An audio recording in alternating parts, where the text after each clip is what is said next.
রোদ্দুরের একদম বিশাল তেজ। আর এখানে এই যে এই গাছ ছড়া আছে চারিদিকে, যার জন্য এই পাতা টাতা পড়ে রয়েছে সব বাড়ির সাইডে এবং চারিপাশে ধরতে গেলে সব এইসব গাছপালার উপরে কিছু পড়ে ভেঙে টেঙে গিয়েছে, সাইজ করে দিয়েছি মোটামুটি যতটা যা করা যায়।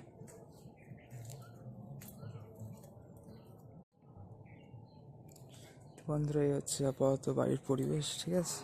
তো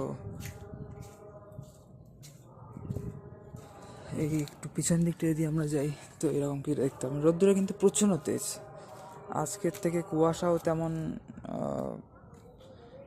মানে না হওয়ার কথা, আর ঠান্ডাও কদিন থাকার কথা, 2-4 দিন, বুধবার থেকে আবার ঠান্ডা কমার কথা, তেমনটাই দেখা যাচ্ছে মোটামুটি। দেখতেই পাচ্ছেন যেমনটি সব চারিদিকে সব ধুধু করছে জায়গা প্রখর রৌদ্রে।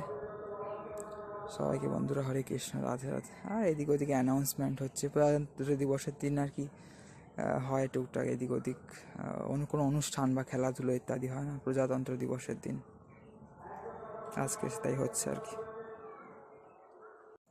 বন্ধুরা কেমন আছেন সবাই? আশা করি সকলেই ভালো আছেন। তো নতুন নতুন ভিডিওতে আপনাদের সকলকে বন্ধুরা স্বাগত জানাই আমাদের চ্যানেলে, অঙ্কুর ব্লগস চ্যানেলে। তো সবাই খুব ভালো থাকবেন, সবাইকে রাধে রাধে, হরে কৃষ্ণ, নিতাই গৌর সীতানাথ প্রেমানন্দে, হরি হরি বল।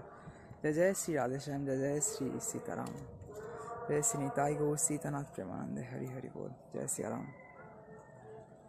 সবাই খুব ভালো থাকবেন বন্ধুরা, চ্যানেলে জুড়ে থাকবেন, নতুন নতুন ভিডিও অবশ্যই আসছে। কুম্ভ মেলায় যাওয়ার চেষ্টা করবো অবশ্যই, এবং আমাদের ট্রাভেলও শুরু হবে, কাছে ফিটে বা দূরে যাই হোক না কেন কিছু তো হবে অবশ্যই, এখন চেষ্টা করছি সেটাই। সবাইকে রাধে রাধে।